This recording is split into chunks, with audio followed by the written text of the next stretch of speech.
and welcome to Lake to Lake, a news show about Bellevue. I'm Lieutenant Richard Burke with the Bellevue Fire Department. For our March show, we bring you stories about the feasibility of a proposed downtown performing arts center, a sneak preview of the new Bellevue Youth Theater, and an update on the future East Link light rail line. But first, let's check on some of the recent stories in the news. 2 giant concrete pours took place in February. The location was the Lincoln Square expansion project at Bellevue Way Northeast and Northeast 4th Street in downtown Bellevue. One of the continuous pours required 13,800 cubic yards of concrete for the foundation of multiple buildings. The end result was a 10-foot thick slab of concrete, roughly the size of a football field. The city's transportation department collaborated with the project developer to coordinate the entire operation. The work was completed on the weekends to minimize the impact on nearby streets of hundreds of cement mixer trucks delivering their loads. Sadly, across the nation and recently in Marysville, there have been a number of incidences of school shootings.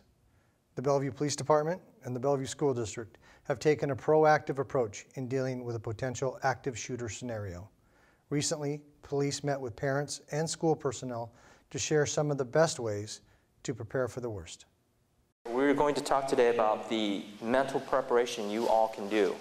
Now, the training here is designed for people that work in the schools, but the main concepts of what we're going to talk to you about today can be applied if you're going shopping, and we'll get into that, you know, if you're walking around downtown.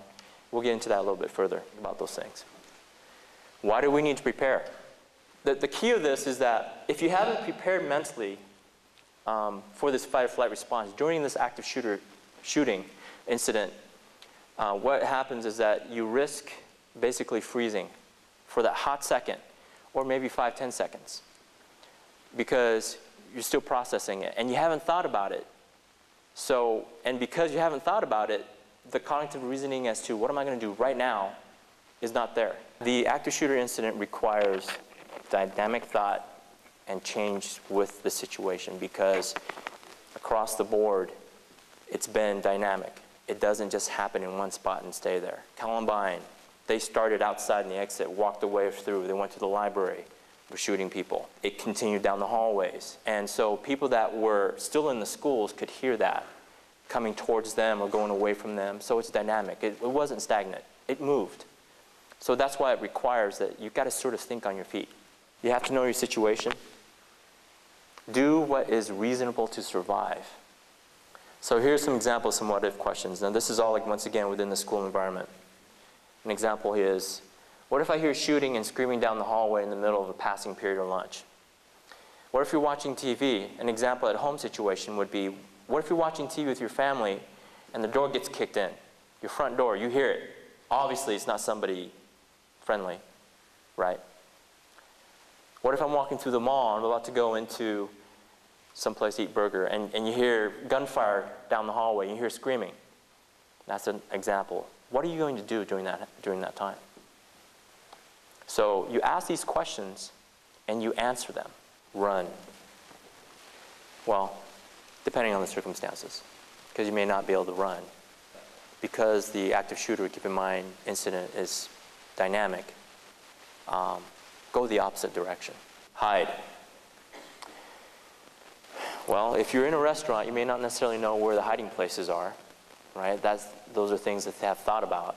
But if you're in your home, or if you know the mall that you're in a lot, you know that pretty much in a mall, there's a lot of hiding places, right? If you can hide and it's safe for you to do so. So it really kind of depends on your what-if questions. It really depends on the circumstance. It really depends on the situation that you find yourself in when it happens.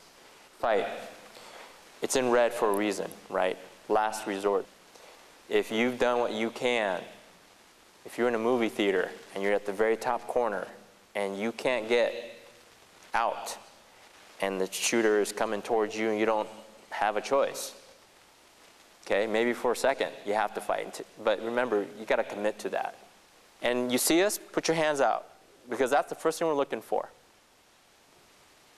Okay? And if you have something to say, yell, yep, the shooter kept going, point that, but we'd like to see your hands. Important. More information about school safety is available on the Bellevue School District and the Bellevue Police Department web pages listed below. The City Council recently reviewed a feasibility study for a proposed performing arts center in downtown Bellevue. A consultant hired by the city said that with an educational space as well as strong programming once it opens, the Tateuchi Center could be financially feasible. One of the other questions that we were charged with answering, which is around program utilization demand. Is there significant demand for using this venue by your local groups, by groups that might be brought into the facility by PACE and others? And the answer to that is yes. There is sufficient, sustainable, diverse, and interesting opportunities for programming in this venue. Does the financial model have the proper balance given the experience of other venues and the specific opportunities and conditions in Bellevue? And my answer to that is yes. Here's what some Bellevue residents told BTV last year about the Tateuchi Center project. The Bellevue community has always supported the arts. They've always supported the schools. We have an amazing community. But this Tateuchi Center really has the opportunity to take that to the next level. In the arts, just like in any other subject, kids get really excited when they see that the learning that's going on in the classroom connects to real life. Well, for years, we used to do a field trip with 7th grade band and orchestra kids where we take them to Benaroya Hall. And it was an eye-opening experience for the kids to really see what world-class arts performance looks like. It's a whole nother level to have that here in our community. The Bellevue Youth Symphony Orchestra is currently celebrating the 50th anniversary season from 2014 to 2015. And next May, we will be performing a gala event at the Benaroya Hall in downtown Seattle. Beautiful space, but we would love to perform in our hometown, being the Bellevue Youth Symphony Orchestra. So the Tateuchi Center would be a beautiful venue to inspire our audiences and to inspire our students. The council has not yet decided whether to commit any additional resources to the project. Council members want to review funding options at a meeting this spring. A very different kind of theater is set to open in March. The new Bellevue Youth Theater is a 12,000 square foot space built into a hillside at Crossroads Park. Here's a preview from Robin Hasseth. Hi, I'm Robin Hasseth at Crossroads Park, and I'm with director James McLean. He's the director of the new Bellevue Youth Theater, and today James is going to take us on a tour of the facility. But first, James, tell us about the building. What's unique about it? It is not only a theater, but it is a green gold leads building. It's very environmentally sound from the fact that it's built into a hillside with a green roof and light trumpets and all sorts of fun stuff. So this is the lobby. It is 4 times bigger than our current facility and has a lot of things that our other facility didn't have. Most notably, you'll see a concessions booth. This is for our foundation, who raised over $1 million for this project. And we also have a unique box office that has both the ticket window inside and outside that allows us to still keep the building locked, but still sell tickets. So a lot of good features that makes the program run more efficiently. So this is the Arena Studio Theater space. It is one of the first circular round studios built. We think it may be the first. It is designed to be very intimate for our actors. Our young people come in and they're able to get as close to the audience as you could possibly want. It can be an arena, it can be 3/4 thrust for adaptability and making sure that the space always stays fresh for our audiences. It's a really great space. Very nice. Can you tell me about how it opens up to the outside? So there are actually 3 rooms in succession. You have this main studio space which opens into a green room / stage, which has a grid and lighting above it. And that can be used as another stage for this space actually, or it can act as a green room for the amphitheater, which is the 3rd piece that's in place of this line. So you're able to literally use that middle space for both spaces, or if it starts raining outside, you want to move your amphitheater production in, you can, so we never have to cancel a production. So this is the door to the backstage. This is where we have all our support functions for production. This is the costume storage. This is where all our costumers do some really fabulous work. So in this room, we will costume over 1,000 kids over 10 weeks of productions and 8 weeks of day camps. This is where we can store all of our inventory of over 10,000 items from suits to shoes. They're all in an inventory system which allows us to track and, most importantly, know exactly what we have here. So this is our dressing room. There are 16 of these individual stalls, which will accommodate up to 3 kids. So there's enough of these with the 2 private dressing rooms to give us room for about 55 actors. And there are 12 of the makeup mirrors, which allow us to bring them in shifts and get our kids all ready for hair and makeup. This is a classroom. It is a multi-purpose space. We do everything from keeping kids backstage into here to doing small rehearsals. These tables collapse and move away. It's also a place for our staff meetings. Teen Advisory Board meets here. It can also be a break room. Everything that happens that no other room supports, this one takes care of it. It's great to have that flexibility. It is. And tell me about the TVs in every room. What are those used for? The TVs are part of a monitoring system. There are 12 cameras in the building, which allows us to see all of what's going on. In addition to every one of these rooms, they have a clear comm, so communication with the booth and the office is always there, so we never are in the dark about what's going on in the building. Well, upstairs here is our first lighting booth. We're running a state-of-the-art ETC element board, which controls over 120 instruments, everything from color scrollers to Fresnels to Source 4s. We're able to run our projector and our screens, and we're able to control all the lighting into the theater space, from house lighting to the green room. It is really a remarkable space. So completely surrounding the upper level here is a catwalk.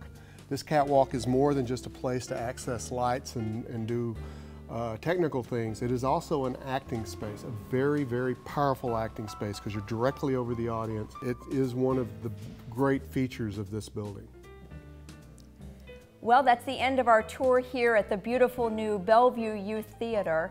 The grand opening celebration is on Saturday, March 14th, and we hope you can come out here and join us and see this beautiful space for yourself.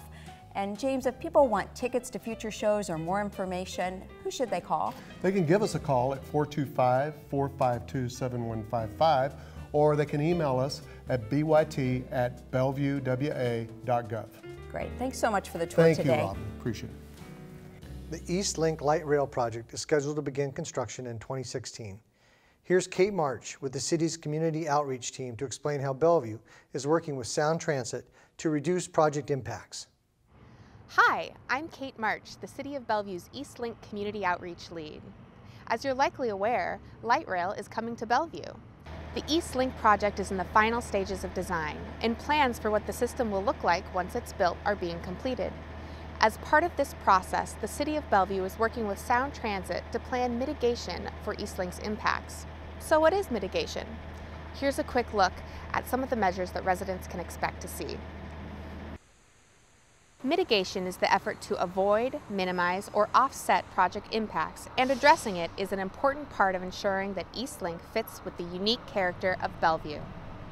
For example, the design of the East Main Light Rail Station, which will be located just south of Main Street on 112th, fits with the mid-century modern architecture style of the adjacent Surrey Downs neighborhood. When the Bellevue City Council and Sound Transit Board agreed to the final East Link alignment, they chose a course that avoided many significant impacts. Though some impacts remain, the project team is working to implement effective mitigation measures like noise walls, landscaping, and tree replacement. While much planning to address impacts has already occurred, developing mitigation and ensuring those measures are effective is a process that will continue throughout construction. East Link construction is anticipated to begin in early 2016, although residents will start seeing some utilities relocation work this year. Construction of the voter-approved East Link project is expected to be complete in 2023, and when it's done, we will have safe, reliable light rail service from Seattle to Bellevue and on to the Overlake Transit Center in Redmond. For more information on East Link in Bellevue, visit bellevuewa.gov and click on the light rail icon. You can subscribe to email alerts and receive project updates at this same location. Stay tuned after this edition of Lake to Lake to see a full computer animation of East Link in Bellevue. Now take a look at some upcoming events. On March 1st, the Crossroads Par 3 golf course opens for the season. The course is an excellent beginner and family short course that takes only about an hour to play. For more information, visit bellevuewa.gov or call 425-452-4873. On March 14th at 11 a.m., come to the grand opening celebration of the new Bellevue Youth Theater. The event will feature a ribbon-cutting ceremony at 11 a.m., followed by refreshments, tours, and demonstrations.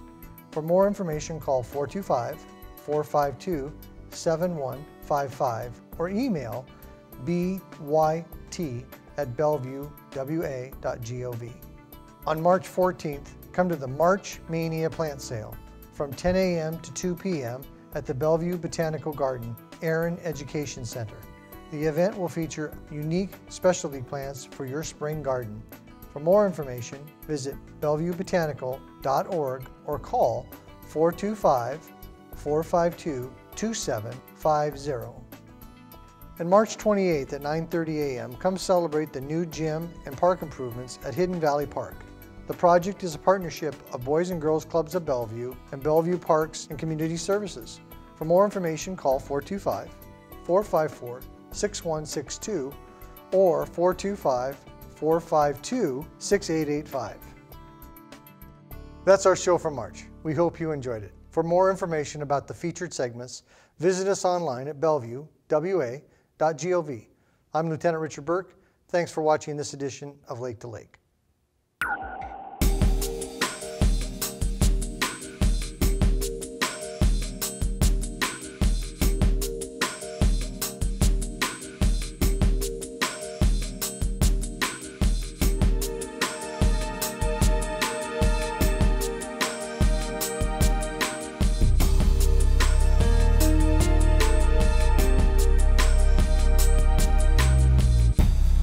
Hi, I'm Kate March, the City of Bellevue's East Link Community Outreach Lead. As you're likely aware, light rail is coming to Bellevue. The East Link project is in the final stages of design, and plans for what the system will look like once it's built are being completed. Here's a quick look at East Link in Bellevue. Welcome to East Link. This animation shows East Link light rail and how it relates to the surrounding environment in Bellevue and Redmond. East Link is currently in the final design phase of the project. This animation reflects approximately 60% design completion. The design process is ongoing, and advancement in design will be reflected as the project progresses. This animation does not include landscaping plans, but instead shows generic landscaping at and between stations. We start at the I-90 East Channel Bridge connecting Mercer Island and Bellevue and travel along an elevated guideway headed into South Bellevue. You'll notice columns, overhead power lines, poles, and track work here and throughout the alignment. Please note that this animation focuses on the East Link light rail alignment and does not show an accurate depiction of the bridges and roadway in the background. You'll also see that we've identified the support structures needed to operate East Link, including traction power substations and signal houses. We are now entering the South Bellevue Station and Park and Ride, located on Bellevue Way Southeast at the current South Bellevue Park and Ride site.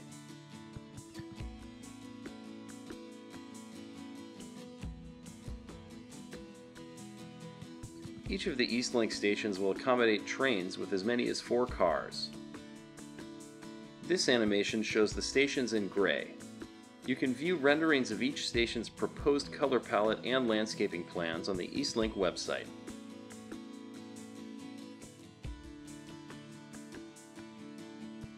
The elevated South Bellevue station will include a new parking garage with approximately 1,500 stalls, nearly 3 times the current capacity. This station includes bus and paratransit transfer facilities. Sound Transit is working closely with King County Metro to integrate bus service with the new light rail system. Our goal is to avoid duplicate transit service while using taxpayer dollars more efficiently.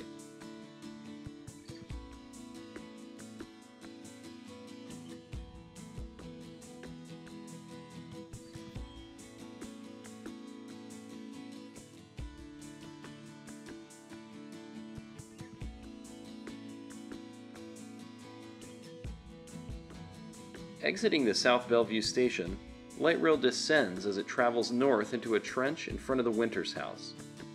A multi-purpose path will be on a portion of the west side, connecting Mercer Slough recreational facilities with the surrounding community. Light rail now turns northeast and travels along the east side of 112th Avenue Southeast.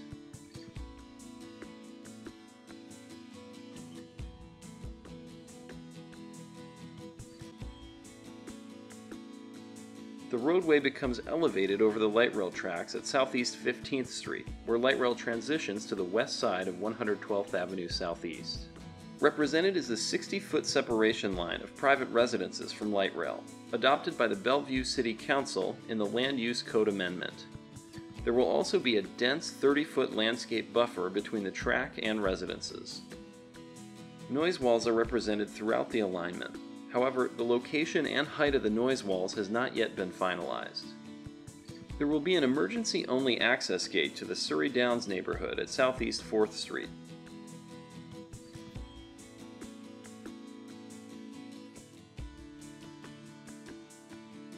We now enter into the East Main Station, just south of Main Street on 112th Avenue Southeast.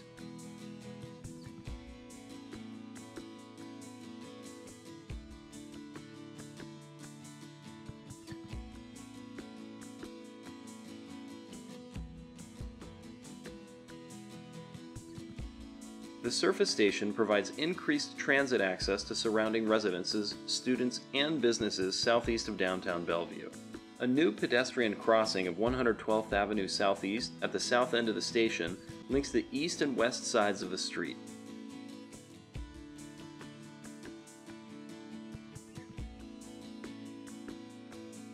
At the corner of 112th Avenue Southeast and Main Street, you'll see mitigation for project impacts on Surrey Downs Park, including new trails and connections to the station from the neighborhood. Exiting the East Main Station, light rail enters into the East Main Tunnel Portal, where light rail will travel underground until the Bellevue Transit Center station. The black dashes represent the tunnel alignment underneath Main Street and 110th Avenue. As we turn east into the station in downtown Bellevue, we show the view from the Bus Transit Center toward the light rail station. Adjacent to City Hall, a potential building has been ghosted in to reflect future development possibilities. The Bellevue Transit Center station will be located at Northeast 6th Street, with close proximity to the existing Bus Transit Center and downtown Bellevue businesses, residences, and shopping. The station has entrances on the east side of 110th Avenue Northeast and on the west side of 112th Avenue Northeast.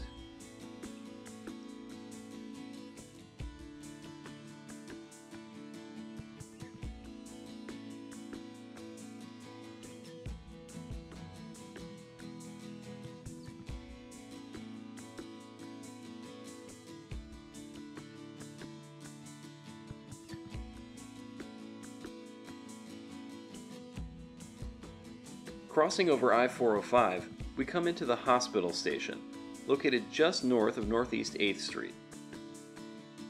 Riders can enter the station at a south entrance from Northeast 8th Street or a north entrance connecting to 116th Avenue Northeast.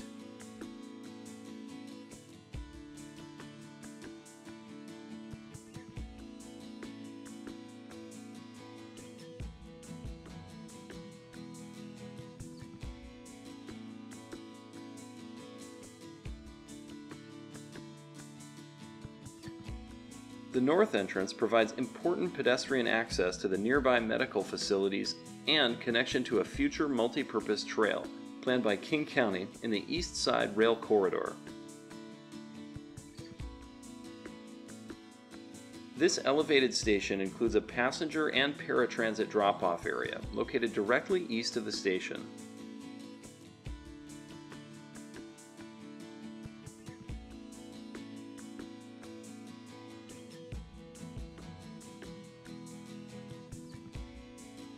After exiting the station, light rail travels along the East Side Rail Corridor before entering the Bell Red area, where the animation reflects the future Spring District development and the 120th station.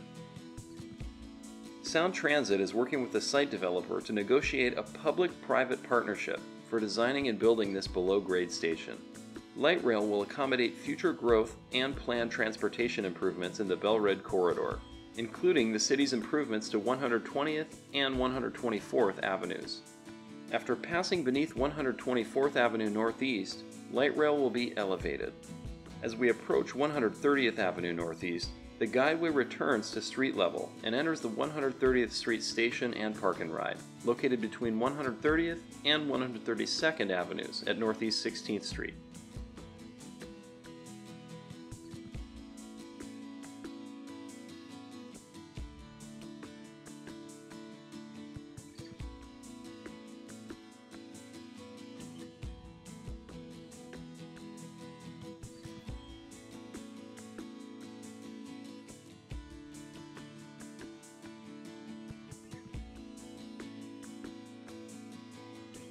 The station includes a 300-stall park and ride lot, secured bicycle storage, and supports future growth. The green space between the park and ride and the 130th station accommodates the city's proposed future Northeast 16th Street extension.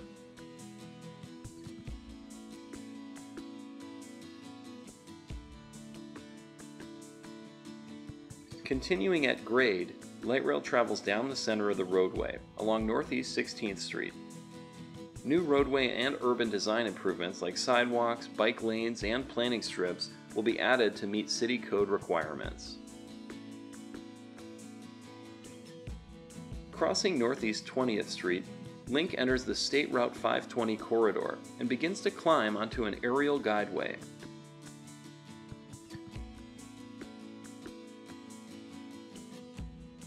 The guideway is elevated over 140th Avenue Northeast and Northeast 24th Street.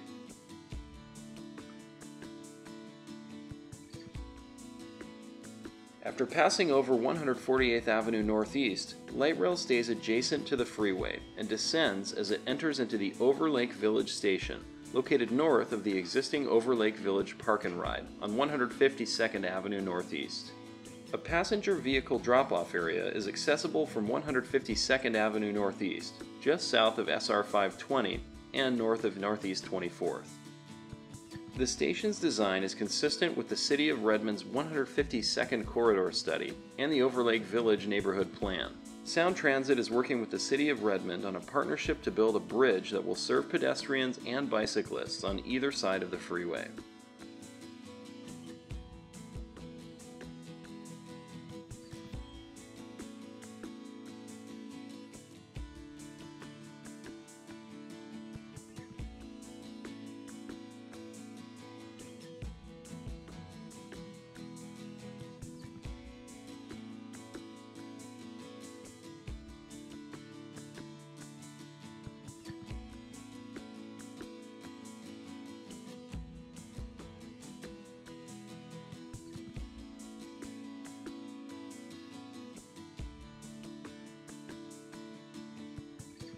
The final station on the East Link alignment is the Overlake Transit Center station at the current Transit Center site.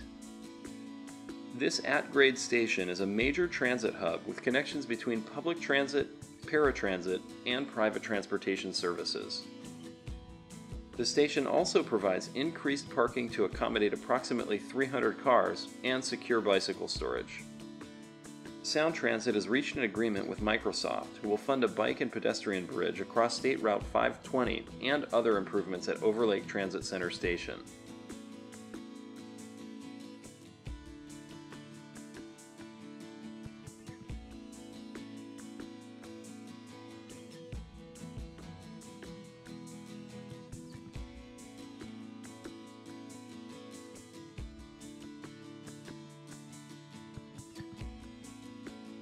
Sound Transit plans to begin building East Link in 2015 and 2016.